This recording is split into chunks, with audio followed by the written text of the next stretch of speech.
Navi Mumbai network.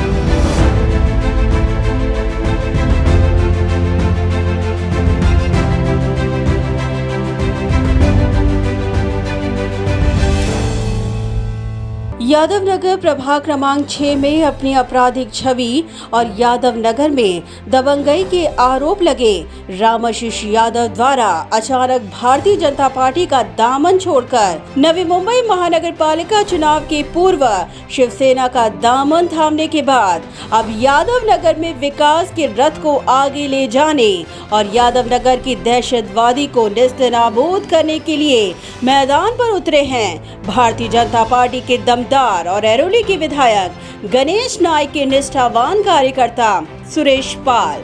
Ganesh नायक की दूरदृष्टि और एरोली के प्रथम विधायक संदीप नायक की प्रेरणा लेकर यादव नगर के विकास को नई ऊंचाइयों तक ले जाने के ध्येय के साथ आगे बढ़ते हुए सुरेश पाल ने गरजते हुए कहा कि रामाशीष यादव के शिवसेना का दामन थाम लेने से न ही भारतीय जनता पार्टी को नुकसान हुआ और न ही एरोली के विधायक गणेश नायक को इसका फर्क पड़ेगा।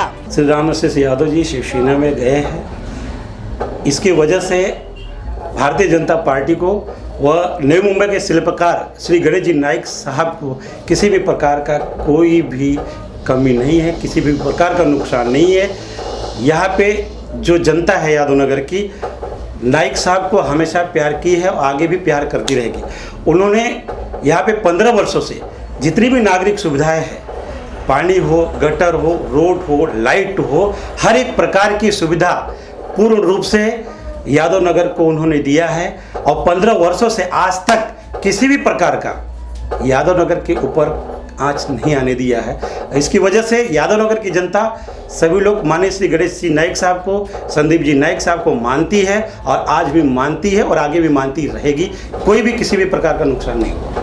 और जो यहाँ पे विकास का कार्य हुआ है, मैंने स्वतः नायक साहब के साथ मिल करके यहाँ के जनता को हमने विकास का कार्य करके दिया है और आगे भी पूरा कार्य करके देंगे, जिसकी वजह से यहाँ की जनता उनके साथ में। रामाशीष यादव पर मौका परस्त राजनीति के साथ आपराधिक छवि का आरोप लगाते हुए सुरेश पाल ने कहा कि इन्हीं क्रियाकलापों में घिरे होने वाले रामाशीष यादव का सारा समय अपने प्रभाग के विकास से ज्यादा कोर्ट कचहरी में ही जाया होता था और उस समय सुरेश पाल ने खुद 5 साल तक प्रभाग के विकासशील परियोजनाओं को अमली जामा पहनाने का काम किया। हमेशा रामाशीष यादव जी विवाद से घिरे हुए रहे हैं, उनके ऊपर उनके क्रियाकलापों की वजह से तमाम केसें होती रही हैं। तो उनका तो 5 साल तो सिर्फ उनको केस को मिटाने में, केस को चलाने में चला जाता है। अगर 15 वर्षों में अगर आप कैलकुलेशन करें तो रामाशीष यादव जी हमेशा उनके ऐसे विचार है, उनकी विचारधाराएं ऐसी है, उनके जो क्रियाकलाप है उसकी वजह से खुद ही घेरे में रहते हैं, तो विकास क्या करेंगे। तो इसके लिए मैंने उनको 15 साल उनकी सारे अवगुणों को देखते हुए भी मुझे यादव नगर की जनता का विकास करना था, यहाँ के लोगों को विकास करना था। इसके लिए मैंने उनके अवगुणों को नजरअंदाज करते हुए मैंने 15 वर्ष उनके साथ में रहकर विकास का कार्य किया है। सुरेश पाल ने रामाशीष यादव को आईना दिखाते हुए कहा कि कुछ लोगों को आज दबंग कहलाने का शौक है, मगर यादव नगर की सुशिक्षित और जागरूक जनता अब किसी दहशत के सामने झुकने वालों में से नहीं। हम जहाँ पे लोगों से चाहते हैं उनसे संपर्क करते, अपनी बातों को रखते हैं। वहाँ पे यहाँ के जो आप देखे होंगे कि हमेशा दबंग नेता के रूप में आते हैं। दबंग नेता कहवाने का लोगों को शौक है। लोगों को ऐसा लगता है कि अगर मुझे दबंग कहा जाएगा तो लोग डरेंगे। तो आपको बताना चाहूँगा कि यादव नगर की जनता अभी शिक्षित हो चुकी है। दबंग हो, अभंग हो, कोई भी हो, ये कहने से डरने वाली नहीं है। और जो धमकाने का, डरवाने का काम किया जा रहा है, इसका परिणाम अब उल्टा होगा। सभी लोग अब जागृत हो गए हैं और उनको जागृत करके उनको न्याय दिलाने का मैं सतत प्रयत्न करूंगा और आगे करता रहूंगा। कानून सबके लिए एक होता है और सबके लिए है। अब ये चलने वाली नहीं है। अब हम सबको नियम कानून को बता करके उनका साथ देख करके पूरे यादव नगर को दहशत मुक्त करने का काम करूंगा। सुरेश पाल ने रामाशीष यादव की कार्यशैली पर भी सवाल उठाते हुए कहा कि इतने वर्षों में एक बार भी सभागृह में अपने प्रभाग और अपने प्रभाग की जनता के लिए आज तक कोई आवाज न उठाने वाले रामाशीष यादव किस आधार पर विकास का ढोंग रच रहे हैं। नगर पालिका के महासभा में यहाँ की जनता ने उनको 3 बार भेज चुकी है। एक बार भी बताइए कि नगर पालिका में महासभा में यहाँ के रहवासियों के मुद्दे को कभी उठाया है क्या? उन्होंने यहाँ के समस्या के बारे में उन्होंने बताया है क्या?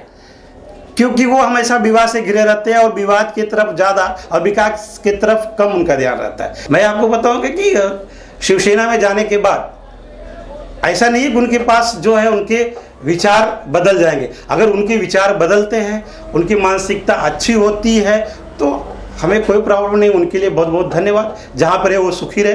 सुरेश पाल ने कहा कि ऐरोली के विधायक गणेश नाइक और ऐरोली के प्रथम विधायक संदीप नाइक के माध्यम से यादव नगर के विकास ने ऊंचाइयों को छुआ। वहीं ठीक दूसरी तरफ लोक प्रतिनिधि की अकार्यक्षमता के चलते देवी धाम परिसर आज भी विकास से कोसों दूर रहा। इसीलिए देवी धाम परिसर का विकास यादव नगर के तर्ज पर करना ही उनकी पहली प्राथमिकता होगी। यादव नगर से पहले देवी धाम नगर बसा हुआ है। वहाँ पे आज तक अभी नगर सेवक की कोई निधि नहीं वापर की गई है। वहाँ के लोगों को हमेशा जो है नजरअंदाज किया जा रहा है। वहाँ पे हमने माननीय श्री गणेश जी नाइक साहब के और माननीय श्री संदीप जी नाइक साहब के आमदार फंड से वहाँ पे गटर का काम करवाया, रोड का काम करवा रहा हूँ, वहाँ पे नाले का काम करवा रहा हूँ। उसी प्रकार से मेरा सपना होगा कि देवी धाम नगर को भी यादव नगर जैसा वहाँ पे बनाया जाए और सारे लोगों को एक ऐसा माहौल तैयार किया जाए कि एकदम सब लोग खुशमय रहे। बच्चों के लिए भी गार्डन नहीं है, गार्डन को तैयार करवाना है। बच्चों के लिए खेल कूद का मैदान नहीं है, उसको तैयार करवाना है।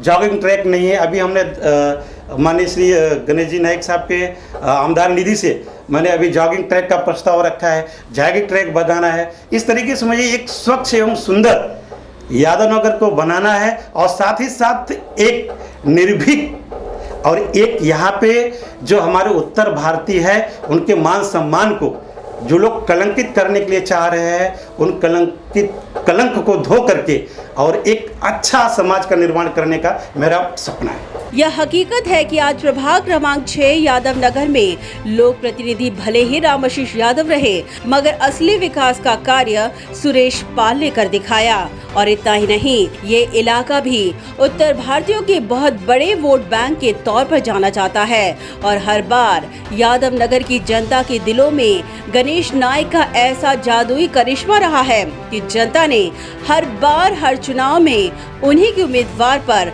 अपने विश्वास की मोहर लगाकर हर चुनाव में वोट दिया। और इस बार भी जनता गणेश नाइक के जादुई करिश्मे से प्रभावित होकर भाजपा के उम्मीदवार को सराखों पे बिठाएगी, इसमें कोई दो राय नहीं। आपको बताना चाहूँगा कि यहाँ पे एक उत्तर भारतीय का बहुत बड़ा वोट बैंक है।